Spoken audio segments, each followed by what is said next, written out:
drew me to Davidson, when I reflect, I was just telling the driver when I was on my way here the other day, today actually, that I remember seeing a place called Caribbean Breeze on campus, right outside, and I thought it was gonna be like a Jamaican restaurant or something. I'm like, oh, they have Jamaican food here on campus. It was a tanning salon. So I did not get the taste of New York that I expected, but it actually was exactly the difference that I needed.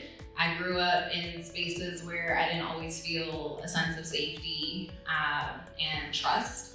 And when I came to Davidson as an undergrad the first time, or as a prospective student the first time, it was utopian. People were leaving their laptops places, doors were unlocked, and it was just a beautiful, people were tanning on the lawns. It was just so beautiful, and I felt a sense of peace, and I wanted to have that peace.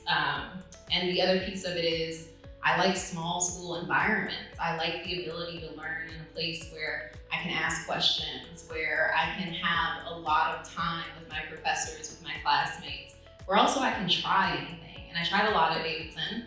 I was a resident advisor, head RA, and loved that experience. I also ran track. I walked onto the track team, and I probably should have been turned away. But this is what you can do at a small school. And I tried dance ensemble. I led dance ensemble classes to my dance ensemble members right there, my dancers. And just so many other things. I put on an assembly. I was always able to stretch myself. And I think that really is a foundation for being an entrepreneur, is getting comfortable stretching yourself and taking risks, trying new things. One of the things that was really interesting learning more about you and your story is much of your early career you spent with these mega corporations, these brand-worthy entities, and then you found your path to entrepreneurship. And I'd be really curious to learn more. What were some of those takeaways from those early corporate experiences that then translated well to the entrepreneurship environment for you? Yeah. The first thing that happened is prior to Stephen Curry in New York, not that many people knew about Davidson. And so I had a branding issue that I had to correct to be competitive in certain spaces when I was looking at jobs. And of course, that's very different now. Now everyone knows Davidson. And in order to set that off, I took the places where I interned that had really big, reputable brands: Bloomberg, HBO, ESPN, Fisher-Price. And I remember doing my own marketing. I put colored logos on my resume because I said these are noticeable brands that stand out.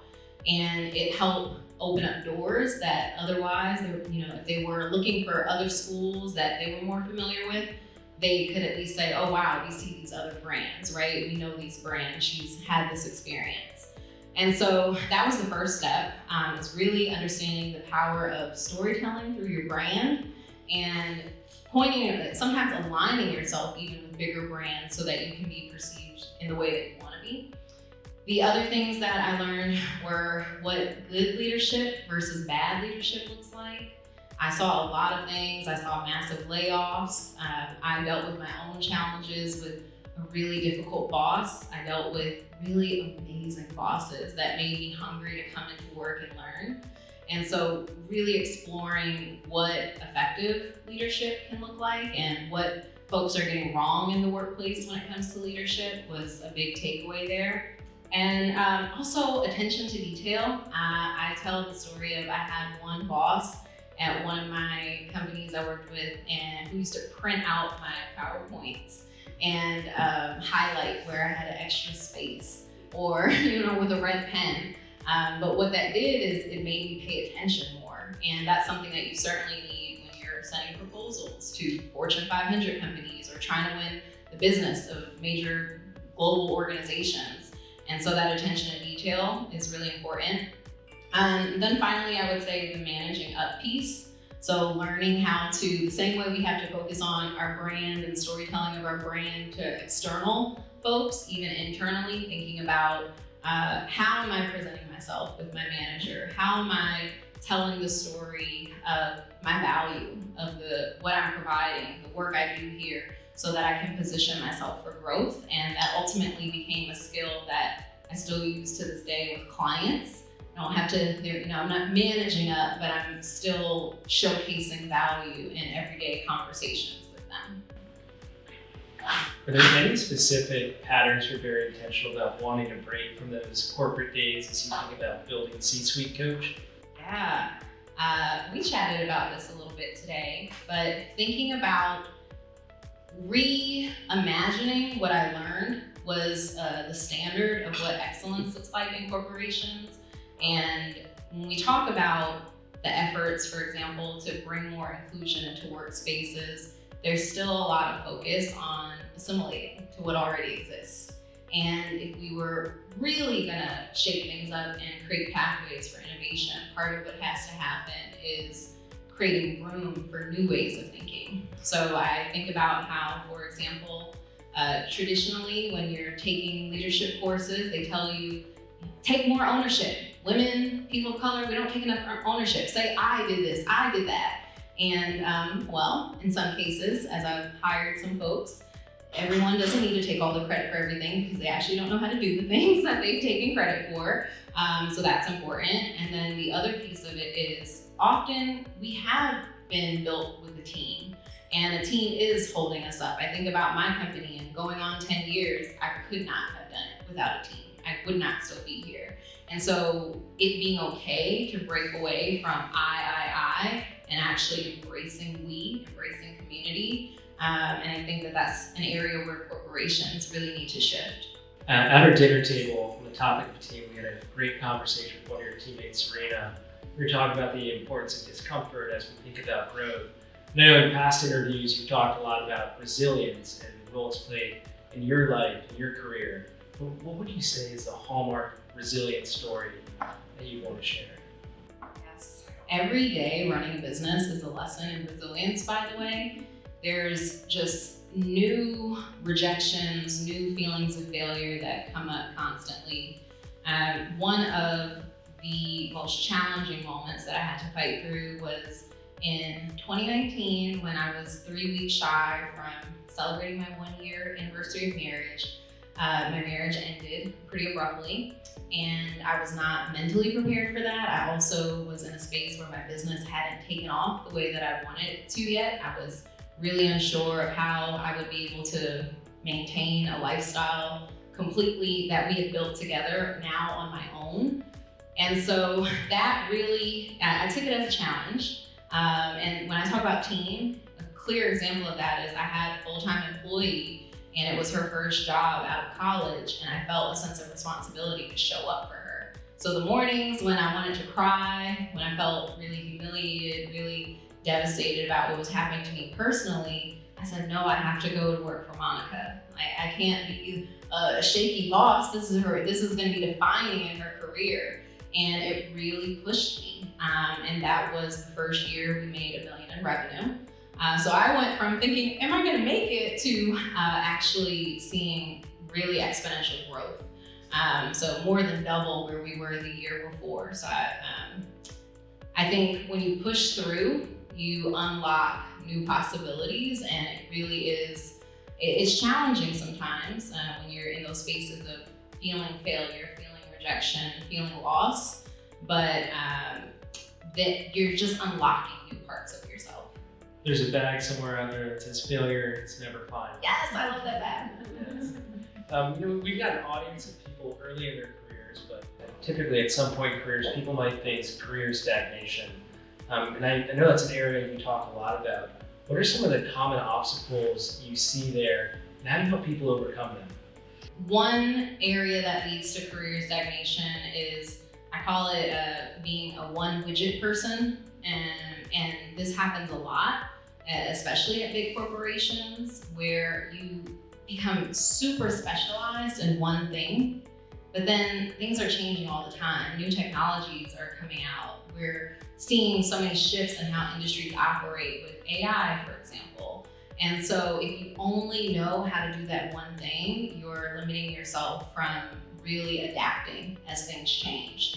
And it's important to build a habit of upskilling throughout your career. Davidson, I spent so much time with students today, and I'm always wowed when I'm with Davidson students because of the quality of questions, the quality of thinking that I see from students on this campus.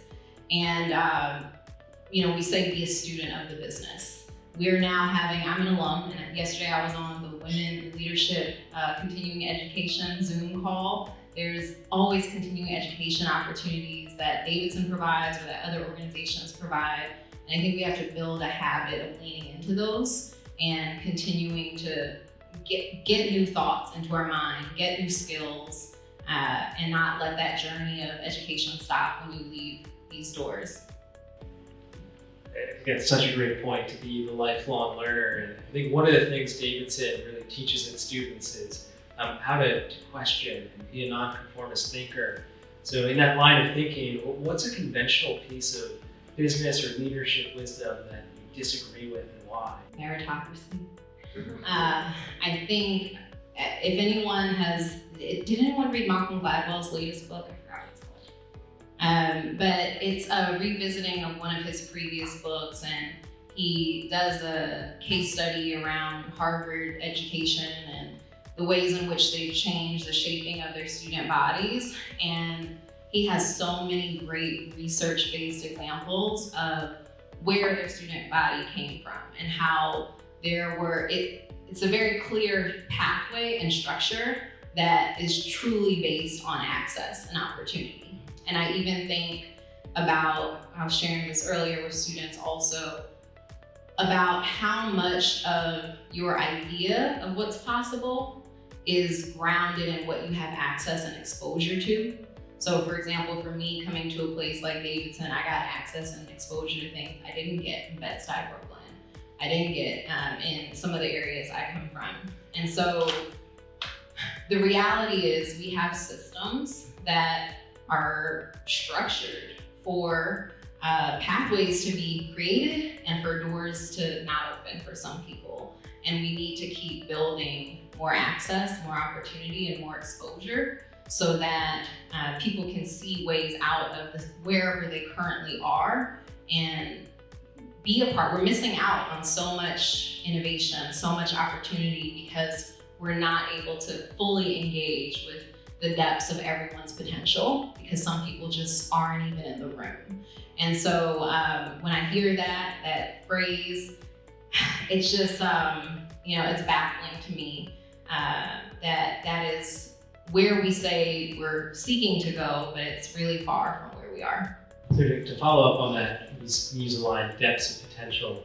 When you look at your internal team and C-suite coach, how do you try to explore those depths of potential and really get there with your folks? So this goes back again to the idea of team and recognizing that it's not I am the leader, I am the CEO. There's certain risk, responsibility that I have to take on as an owner of business, but I'm not the only person with a working brain. And so it is about including I am missing out if I am not getting everyone's input on something or getting different thoughts into our processes and our ways of doing.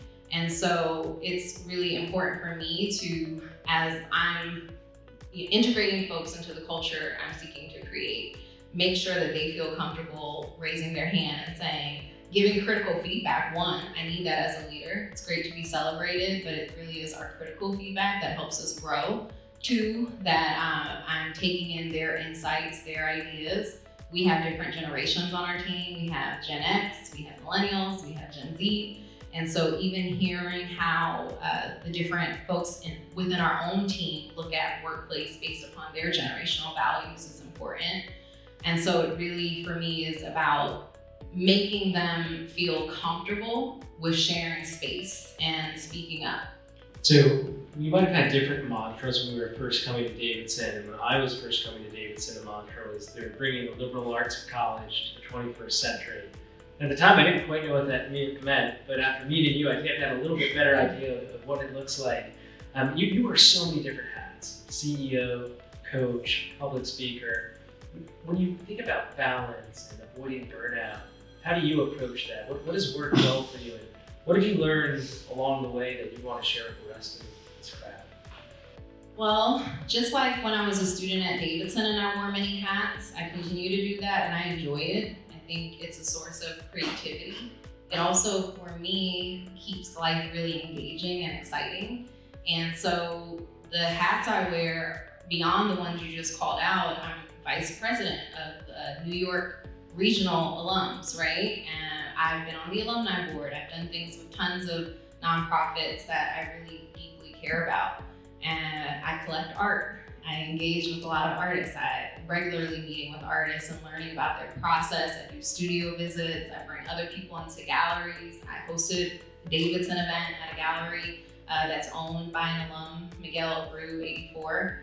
And I'm always bringing others into my passions with me. So that creates, because work is very consuming for me, when I bring others into my hobbies, it allows me to socialize, which is great. And then I think in the last 2 years, prior to 2025, we had a lot of deaths in my family, which is really new for my experiences. My family was really young, and so we had 8 losses. And it really just made me think about my priorities differently and release a lot of stress. At the end of the day, every moment, every second is a new moment. It's one that's not promised. So it really is about taking deep breaths when you're stressed or when you're feeling burnout, and the work, the laptop, it'll be there tomorrow, and waking up and starting over. Making the most of the moments is just so crucial. And you're on this stage clearly because you've had so much impact in your career. When you think about the word legacy, what does that mean to you, both personally and professionally? What is the legacy you hope to leave? Well, for my family together, we're building something that we never had before. My great-grandmother that passed away in January of 2023, she was 101 when she passed away. She had been a maid and a nanny from the time she was 13 until her 70s, when we finally forced her to retire. My other great-grandmother was a corrections officer, and many people in my family didn't have access to schools like this, still don't, realistically. And part of legacy is, I'm thinking about, I just did estate planning for the first time, and I have an 18-month-old nephew, and I'm thinking about giving him access and exposure. I'm thinking about teaching him about art collecting. I'm thinking about the other people that I bring into spaces that have never been in those kinds of spaces before. That's personally how I think about legacy. I am also thinking about which institutions that now I'm starting to have these kinds of thoughts and plans. I'm going to leave what I've built to, as well as with my family. From a business and professional standpoint, I want the legacy of C-Suite Coach to be really grounded in changing the way we look at work. I believe we can, if anyone is familiar with the term Ikigai, yes, okay, love it. Love a room of well-read people.